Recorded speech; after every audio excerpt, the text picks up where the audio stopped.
Now let's discuss how we will design a server that requires some persistence support using this idea of a persistent virtual memory. So this is the virtual address space of the server. And note that not the entire virtual address space of the server needs to be persistent, because as the developer, the subsystem designer knows what data structures in his design need persistence. So for instance, if you take a concrete example like a file server design, then the inode data structures, which may be living on the disk, are the things that the file system designer would want to make sure that they're persistent. So if an inode data structure, let's say M1, is mapped into a portion of the virtual address space, then it is manipulation of M1, in particular updates to M1, that needs to be reflected in the backing store.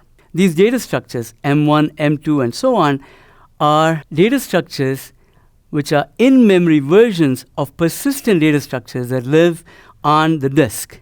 We will call the collection of data structures that need to be persistent on the disk as a data segment. And an application may choose to use multiple data segments that corresponds to persistent objects that it needs to manipulate in the course of its execution.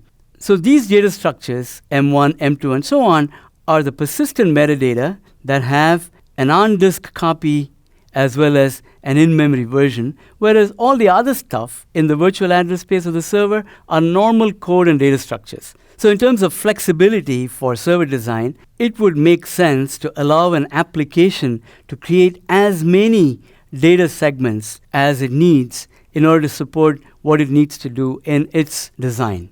So what we need to do is to allow an application to map an external data segment. By external data segment, what we mean is that this is a data segment that is external to the virtual memory, living on the persistent medium, in this case a disk, and the application is going to map this external data segments to selected portions of its address space. What we will help the application do is to explicitly map regions of the virtual address space to data segments that live on the disk.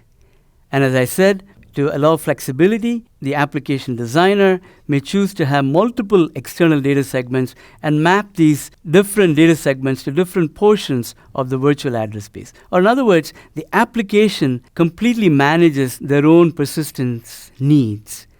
And all that we are providing is the ability to specify external data segments to back persistent data structures that we're going to manipulate in memory.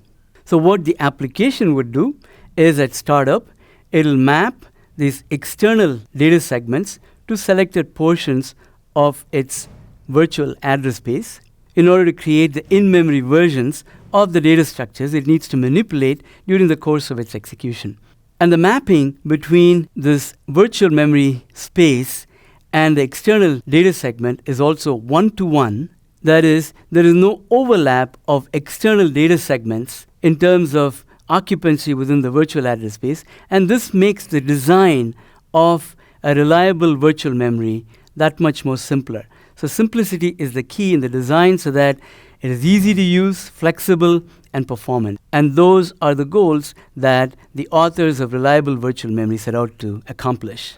And just as mapping is done at startup at any point of time, the application can choose to unmap a portion of the virtual address space that is mapped to the external data segments.